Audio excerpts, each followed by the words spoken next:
We're joined this afternoon by women's head basketball coach Mike McDevitt. Coach, thanks for joining us. Just want to talk about your upcoming season, which starts tomorrow at Curry College with a pair of games and a tournament down there. 21st practice this afternoon. Kind of talk about how things have come together. I know there's quite a few new faces, but 8 returners as well. How's the group looking? They're looking good. We've been kind of trying to blend the returning players in with the newcomers, but I've been happy with our work ethic. Girls are working hard.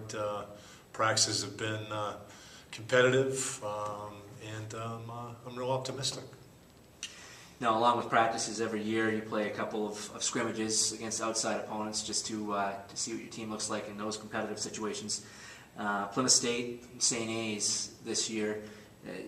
Just speak to how your team played in those games.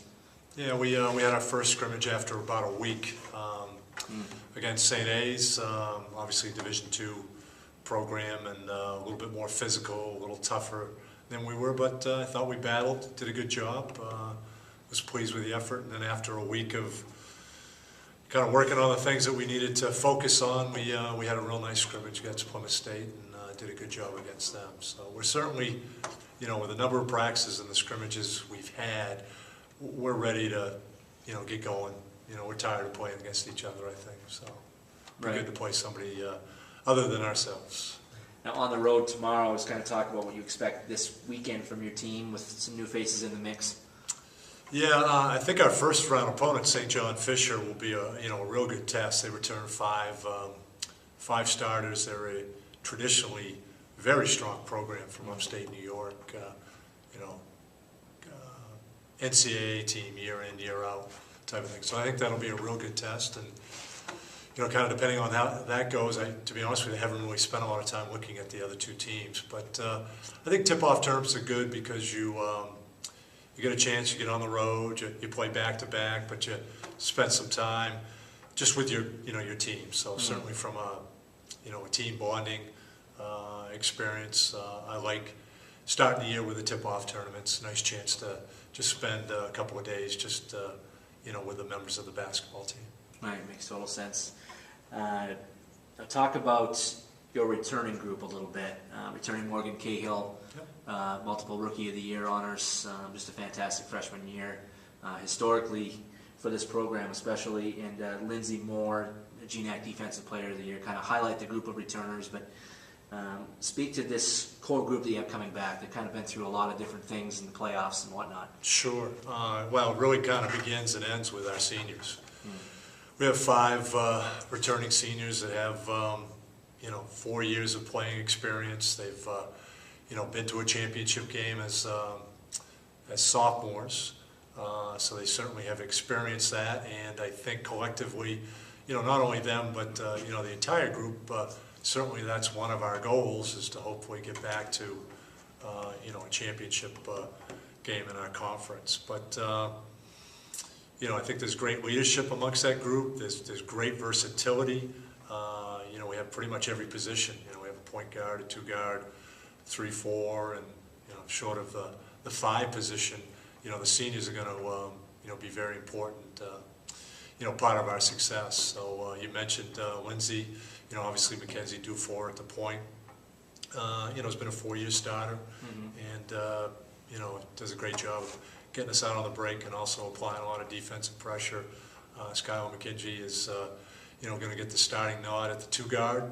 She's been a hard worker for 4 years. Really paid her dues. Kind of been in the the background a little bit. Now hopefully it's her chance to maybe shine a little bit. At the 2, Abby Young, I think from a preseason standpoint with our 2 scrimmages has really performed well, and I think she's going to have just a really nice senior year. Teresa Hendricks is just joining us this week after field hockey, but she, it's been kind of a seamless transition. I've been really pleased with that, and of course we mentioned Lindsay. She's a great defensive player, but I think she can also score the ball a little bit more than she has in the past. So hopefully I didn't miss any of the seniors. No, but I think that's a real good group. Certainly excited to have them as seniors, but can't help but think ahead. What it's going to be like next year when we don't. It's going to be a pretty graduation loss. So we won't moan about that too much till we get through the year, hopefully. Leads me to my next question about the newcomers. Sure. It appears, looking at the names and having spoken to you in previous conversations, that there's a pretty talented group coming in.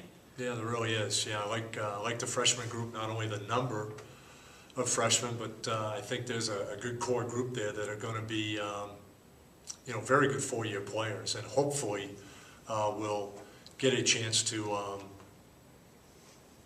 play with the senior group that we have and make some pretty substantial contributions. I think right now it's probably a little too early to maybe single out, one or two players that might be there. But again, it's a really good group. I think probably similar to the seniors that we had. Those kids had an opportunity to play right away, and I think some of the freshmen will as well. But I'll know a lot better after this weekend. Sure. Who the primary go-to freshmen are going to be. But good group. Really excited to have them. Obviously, the season hasn't started yet; it's just getting underway. But looking at the preseason poll that recently came out, of course, Emmanuel's at the top spot, and certainly deservedly so. They've won many titles, and Coach down there does a great job of knowing what teams lost, and maybe to a certain extent what teams have coming back. What do you expect from the GNAC this year? Well, I think the preseason poll was pretty accurate. Obviously, it starts and ends with Emmanuel at the top, given their track record, and even though they graduated some pretty good players, they had a bunch of really good players returning too. So, I certainly voted for them. Yeah. As number one, and the same with Suffolk. I think they have a good core group. They graduated some pretty good leadership, some pretty good guards, but they've also got a good core nucleus coming back. So I certainly think 1 and 2 was pretty much as predicted. I also think that Riviera is going to be strong as well, and I don't think we finished that far ahead of them in the preseason poll. So I'm sure we'll be kind of battling with them as well to, hopefully get that 2-3, spot if one of us is lucky enough to maybe grab, the number 1 spot. So I try not to put too much stock into it. I think you could maybe use it as a motivating factor, but I don't think that we were, slammed by the conference coaches. I think, collectively they did a pretty good job of kind of seeding the teams, certainly as I saw them. Yeah, it seemed like they got it right. Yeah. So many practices and a couple preseason scrimmages. What do you think that the strengths of this team could be this year? What type of basketball can fans expect to see from the Monks? Well, I think every year for the past couple of years we've tried to get a little bit faster, a little bit quicker on both the offensive and the defensive end. So, we've played full court man-to-man the last couple of years, but my hope is that we'll be able to continue that. Maybe even a little bit more than we've done in the past, and offensively always looking to push the ball. I don't know that we'll necessarily be any better at it, but I think we've got pretty good depth this year that will allow me to keep people fresher maybe. Mm-hmm. So maybe we can apply a little more pressure and maybe run a little bit more on the offensive end. Because we are pretty good in the post, we try to do some stuff kind of inside out. I think that'll be kind of our MO, but hopefully, an enjoyable team to watch that, when you look out there, you're saying, wow, I can't believe how hard those kids are working. That's kind of our goal. And hopefully that'll be the type of team that we're able to put forth this year. Well, we certainly look forward to seeing you guys play at home for the first time, which will be Thursday against Husson. Yep. Doubleheader with the women and men both taking on the Eagles. Now, Coach, I'd be remiss if we didn't talk about the milestone that you reached last year personally, 400th win. Some of those wins came from coaching a certain team down the road, which they all add up. And this year you're 8 wins away from recording your 400th here at St. Joseph's. Talk about what those milestones mean to you. It means I've been coaching a long time, probably. When people talk about, the number of wins that you have as a coach, I'd kind of say, I've lost like 165 games. So certainly I'm not, the best at anything. There's a lot of people out there that are, a lot more successful than I am.